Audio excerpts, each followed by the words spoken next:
De quelle méthode dispose-t-on sur cette classe InputStream?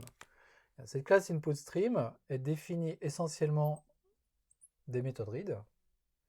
La première méthode read qu'elle définit retourne un int, et le premier octet, l'octet de poids faible de cet int, correspond à l'octet qui a été lu sur le flux d'octets associé. Et puis, j'ai deux méthodes read qui prennent la première un tableau de bytes et la deuxième un tableau de bytes, un offset et une longueur. Et la sémantique est la même que pour les méthodes équivalentes de reader.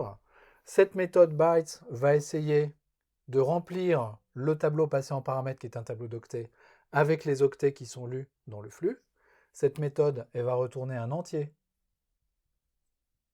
qui porte le nombre d'octets qui ont effectivement été lus. Et la méthode qui prend le tableau, l'offset et la longueur va essayer de remplir juste la partie du tableau qui se trouve entre offset et offset plus length. Et pareil, elle me retourne un entier avec le nombre d'octets effectivement lus.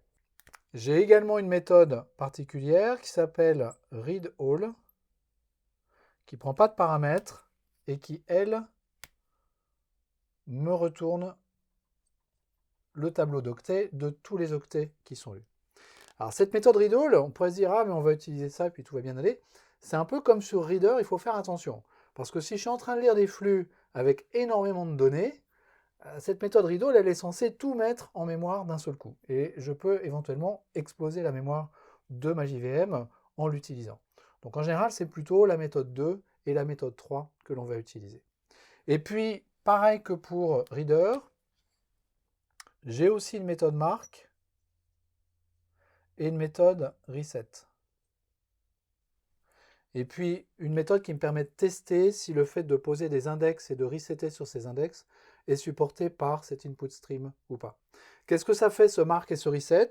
Je suis en train de lire un input stream, et puis à un moment je vais appeler mark, donc ça met un index dans le flux que je suis en train de lire, et puis je vais continuer à lire des octets, et puis à un moment je vais faire un reset, ce qui va me permettre de revenir à l'index que j'ai posé précédemment. Voilà.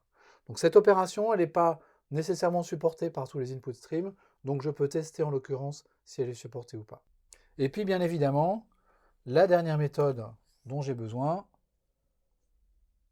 c'est la méthode close, qu'en principe je n'appelle pas moi-même, que je vais appeler par l'intermédiaire du pattern try-with-resource. Donc voilà pour les méthodes d'input stream. Certaines de ces méthodes, comme pour reader et writer et output stream, sont abstraites. En l'occurrence, c'est la méthode read qui est abstraite.